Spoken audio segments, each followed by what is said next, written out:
Hello friends, welcome to Ali veterinary wisdom. कैसे हैं आप लोग? दोस्तों, डेयरी पशुओं में कृत्रिम गर्भाधान यानी आर्टिफिशियल इंसेमिनेशन काफ़ी उपयोगी सिद्ध हुआ है, जिसमें उन्नत नस्ल के सांडों से प्राप्त किए गए सीमेन से एक ही समय में अनेकों पशुओं को गर्भधारण कराया जाता है, जिससे तेज़ी से नस्ल सुधार देखने को मिलता है और साथ ही साथ नेचुरल सर्विस द्वारा जो बीमारियां गायों से सांडों में या सांडों से गायों में आती हैं, उनकी रोकथाम में भी मदद मिलती है।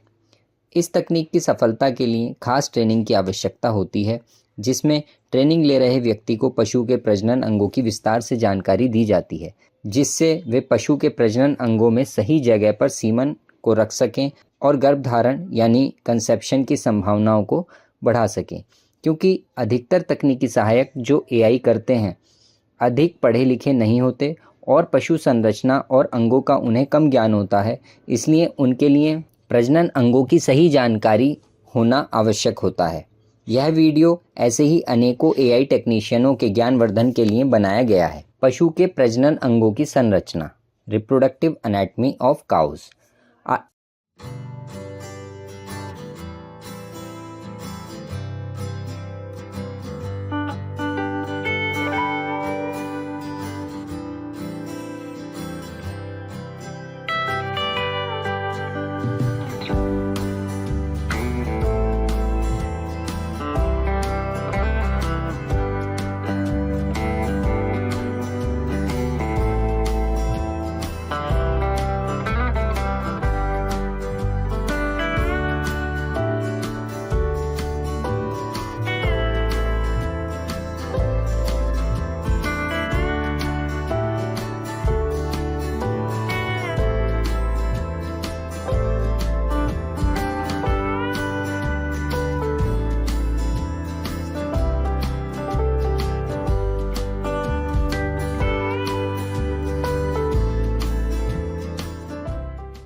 आर्टिफिशियल इंसेमिनेशन तकनीक को समझने के लिए पशु के प्रजनन पथ यानी रिप्रोडक्टिव ट्रैक को समझना बहुत महत्वपूर्ण होता है। यह बाहरी जननांग है जिसमें वल्वा, क्लाइटोरिस और वेस्टिबुलर ग्रंथियां देखने को मिलती हैं। वल्वा के बाद वजाइना आती है, जो मजबूत मांसपेशीय ऊतकों का एक समूह होता है। यह संरचना वल्वा को सर्विक्स से जोड़ती है। वजाइना वह अंग होता है जो नेचुरल सर्विस के दौरान बुल के पेनिस को रिसीव करता है और बुल इसी संरचना में सीमेन को डिपॉजिट करता है। इसके बाद यूट्रस आता है। यूट्रस के दो भाग होते हैं, एक बॉडी, दूसरा हॉर्न। बॉडी को हिंदी में गर्भाशय कहते हैं। यह वो अंग होता है जिसमें बछड़े का भ्रूण विस्थापित होता है और बछड़े के पैदा होने तक उसे संभाला जाता है। यूट्रस, बॉडी और वजाइना के बीच एक महत्वपूर्ण अंग सर्विक्स होता है, जो कि बहुत सख्त फाइब्रस टिश्यू का बना होता है और काफ़ी सघन होता है और छूने में भी सख्त होता है। सर्विक्स के अंदरूनी भाग में सिलवटें देखने को मिलती हैं। इसकी लंबाई लगभग 2 से 5 इंच और व्यास 2 इंच तक होता है।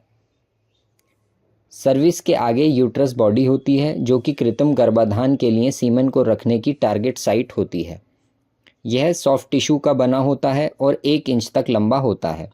यूट्रस बॉडी के बाद यूट्राइन हॉर्न होते हैं, एक लेफ्ट और एक राइट, जो कि 8 से 16 इंच तक लंबे होते हैं और ओविडक्ट के जरिए से ओवरी से जुड़े रहते हैं।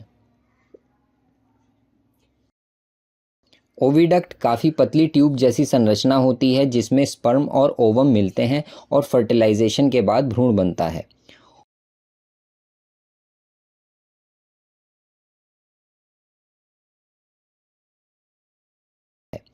ओविडक्ट ओवरी से जुड़ी रहती है। ओवरी की लंबाई लगभग 1 से 1.5 इंच, चौड़ाई 1 इंच और मोटाई आधे इंच की होती है और इनका मुख्य कार्य अंडे को पैदा करना और हार्मोन को बनाना होता है।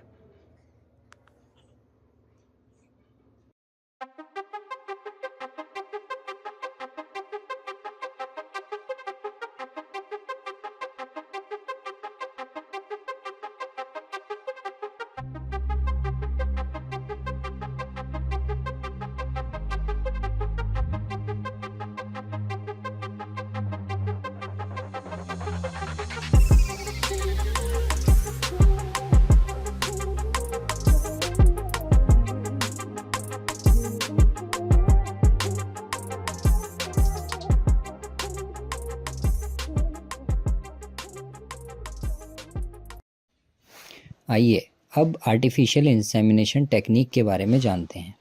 सबसे पहले कंधे की लंबाई वाला एक डिस्पोजेबल प्लास्टिक का दास्ताना लें और उसे पहन लें। ज़्यादातर ये उल्टे हाथ में पहना जाता है।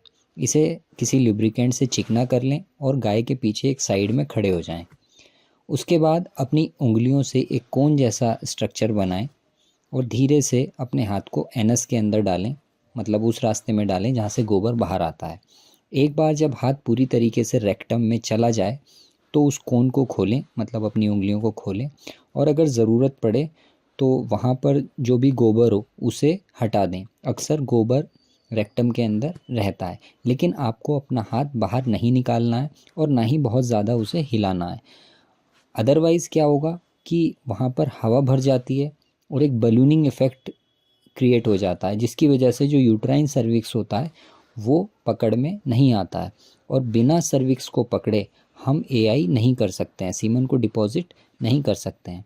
तो सर्विक्स की पहचान करें और अपने हाथ को धीरे से गोले के आकार में घुमाएं, मतलब तो सर्विक्स को अपने हाथों में पकड़ने की कोशिश करें। तो सर्विक्स के ऊपर आपका अंगूठा होना चाहिए और बाकी की जो चारों उंगलियां हैं वो नीचे की तरफ होनी चाहिए। साथ साथ जो वजाइना है उसे किसी टिश्यू पेपर से या सैनिटाइज़र नैपकिन से साफ़ करते रहें, क्योंकि वहाँ से अंदर कंटेमिनेशन जाने के चांसेस, संक्रमण जाने के चांसेस बने रहते हैं। इसके बाद इंसेमिनेशन गन को पकड़ें और वजाइना के अंदर 40 से 45 डिग्री के कोण पर तब तक डालें जब तक वह वजाइना की छत को ना छू ले, और ये काम धीरे धीरे करें, हमें उसे इंजर्ड नहीं करना है। इसके बाद सर्विक्स के मार्ग से उसे गुजारने के लिए, मतलब इंसेमिनेशन गन को गुजारने के लिए एक लेवल में ले आएँ, समतल कर लें, और इस प्रक्रिया में वजाइना के तल पर, मतलब जो उसका बेस होता है वहाँ पर एक यूरिथ्रल ओपनिंग होती है, ब्लैडर की ओपनिंग होती है जहाँ से पेशाब आता है, उसके अंदर उसे ना डालें। ये चीज़ प्रैक्टिस से ही समझ में आती है। इसके बाद इंसेमिनेशन गन को वजाइना के ऊपर से गुजारते वक्त सर्विक्स को पकड़े रहें और आगे की तरफ खींचें। इससे वजाइना की दीवार खींच जाएगी और जिससे जो इंसेमिनेशन गन है उसकी वजाइना में फंसने की संभावना कम हो जाती है। अब इस पॉइंट पर इंसेमिनेशन गन की नोक को सर्विक्स के अंदर आप महसूस करें और अपनी उंगलियों से उसे निर्देशित करें, उसे डायरेक्ट करें आगे की तरफ। एक बार जब इंसेमिनेशन बंदूक की नोक सर्विक्स की कैनाल में आ जाती है तो वहाँ पर थोड़ा हेर फेर करते हुए रॉड को आगे की तरफ बढ़ाते रहें, मतलब उस पर एक दबाव बनाए रखें। जब आप ऐसा कर रहे हो तो गन धीरे धीरे आगे जाएगी और गन की जो नोक है, जैसे आपने सर्विक्स पकड़ा हुआ है इंडेक्स फिंगर से, जो तर्जनी उंगली होती है उससे सर्विक्स का जो एंड है उसे पकड़ा हुआ होता है, तो वहाँ पर उस गन की नोक को महसूस करें। उसके बाद अपनी वो इंडेक्स फिंगर को उठाएं और धीरे धीरे वहाँ पर उस गन को दबाकर जो वीर्य है, जो सीमेन है, उसे उस जगह पर डिपॉजिट करें। सर्विक्स के एंड पर और यूट्रस बॉडी, जहाँ से यूट्रस शुरू होता है, वो साइड सीमेन जमा करने की होती है और वहीं से इक्वली डिस्ट्रीब्यूट सीमन होता है, क्योंकि हमें ये नहीं पता है कि ओवम कौन सी ओवरी से ओवम निकला है और किस यूट्राइन हॉर्न से वो आने वाला है। तो हमें इस बात का ध्यान रखना चाहिए कि किस तरफ से, इस बात का ध्यान रखना चाहिए कि सीमेन इक्वली डिस्ट्रीब्यूट हो जाए। तो जो पॉइंट बताया गया है, इसके अलावा अगर सर्विक्स में आप सीमेन को जमा करते हैं या फिर यूट्राइन हॉर्न तक ले जाते हैं अपनी गन को, तो उससे कंसेप्शन के चांसेस बहुत कम हो जाते हैं। इसके बाद गन को निकाल लें और एआई गन से शीट और स्ट्रॉ को हटा दें। फिर अपने हाथ को निकालें और उस दास्ताने को, प्लास्टिक के दास्ताने को फेंक दें। एआई गन को साफ़ करें अल्कोहल से, गीले कागज़ से, और उस जगह को छोड़ने से पहले अपने जूते भी साफ़ कर लें।